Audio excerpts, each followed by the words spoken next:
चालाक किसान। रामदीन एक किसान था।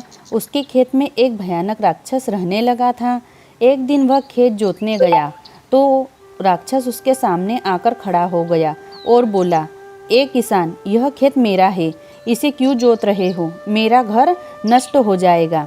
राक्षस को देखकर पहले तो किसान डर गया, फिर हिम्मत बांधकर बोला, नहीं राक्षस जी, यह खेत तो मेरा है। इसे मेरे दादाजी ने मेरे पिताजी को दिया और मेरे पिताजी ने मुझे।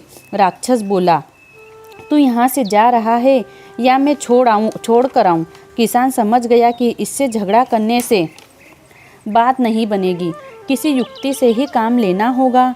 फिर किसान ने कहा, राक्षस जी, मैं इस खेत में जो भी फसल बोऊंगा उसका आधा भाग तुम ले लेना और आधा मैं लूँगा। तुम्हें तो बिना परिश्रम के आधी फसल मिल जाएगी। राक्षस बोला, ठीक है, यदि तू आधी फसल देगा तो फिर जोत ले। किसान ने कहा, देखो राक्षस जी, पहले फसल की शर्त तय कर लो तो अच्छा रहेगा। राक्षस ने कहा, ठीक है, तू जो भी फसल उगाएगा उसका ऊपर का भाग मैं लूँगा और नीचे का तू। किसान राक्षस की बात पर सहमत हो गया। उसने खेत में आलू गाड़ दिए। जब आलू तैयार हो गए, राक्षस ने आलू की बेल काट ली और अपने घर में जमा कर ली। किसान ने आलू खोदकर ढेर लगाया और अपने घर ले आया। आलूओं का ढेर देखकर राक्षस समझ गया कि किसान ने उसे मूर्ख बनाया है।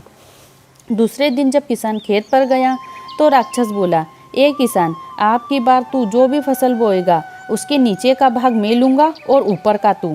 किसान उसकी बात से सहमत हो गया और खेत में गेहूँ बो दिए। जब फसल पक गई तब किसान गेहूं की फसल का ऊपरी भाग काटकर अपने घर ले आया। राक्षस के हिस्से में फसल की जड़ें रह गई। यह देखकर राक्षस समझ गया कि किसान चालाकी से जीतना मुश्किल है और वह उस खेत को छोड़कर पहाड़ों पर चला गया। सीख: दुष्ट के साथ झगड़ा न करने की प्रेरणा।